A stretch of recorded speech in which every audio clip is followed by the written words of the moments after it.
مجلة الأهرام العربي. في زمن الفتنة الكبرى سؤال: ماذا نحتاج من طه حسين؟ ده ملف كبير جوه. في ظلال بورقيبة تونس تنتخب. لغز ابنه جاسوس الموساد التي تذيع أفلام داعش. عندنا كاريكاتير لزميلنا أنس الديب، تحالفات مين جاي، وصورة لدكتور كمال الجنزوري زي ما حضراتكم شايفين كده، يعني تحالفات مين اللي جاي، وده من مجلس الشعب زي ما حضراتكم شايفين. عندي ابن تعميل الموساد وراء افلام داعش. الاهرام العربي تكشف لغز فيديوهات قاطع الرؤوس.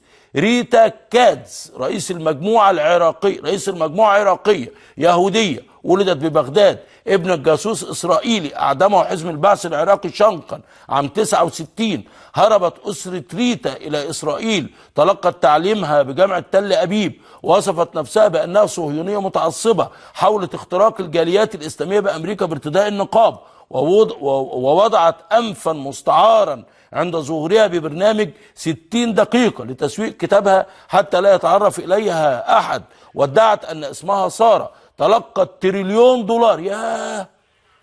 يا على التقرير ده. لو كان صحيح التقرير ده حسب إيمان عمر الفاروق، هل فعلا التقرير ده لو كان صحيح، يعني اللي بتقوم بعمل فيديوهات قاطع الرؤوس اللي هو داعش، هذه السيدة ابنة عميل الموساد او ابنة عميل الموساد، يعني هي اسرائيلية في الاصل، خدت تريليون دولار. تريليون دولار كتير قوي، بس ده صح ولا لا؟ نظير فبركة معلومات لإدانة رجال اعمال سعوديين بهجمات سبتمبر. اللي كاتباه ايمان عمر الفاروق شديد الاهمية ولازم يلتفت اليه.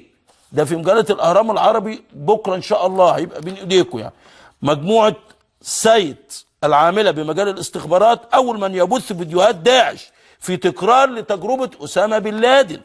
شركة انتل سنتر الوسيط بين منظمة السحاب الذراع الاعلامية لتنظيم القاعدة ووسائل الاعلام يسيطر عليها ضباط متقاعدون بالسي اي اي. يعني معنى كده ايه يا اخوانا؟ بالبلد كده يعني ايمان عمر الفاروق عايزه تقول لحضراتكم انه الموضوع امريكي اسرائيلي. موضوع داعش ده مش سهل. احنا يعني هنقول ايه؟ يعني بين قوي زي الشمس. خلصت من القاعده نطلع لكم داعش ونخش ونحلب الدول الغنيه في المنطقه، وداخل بقى ويقنع الدولة الفلانية والدولة الفلانية، وهذا ما حدث.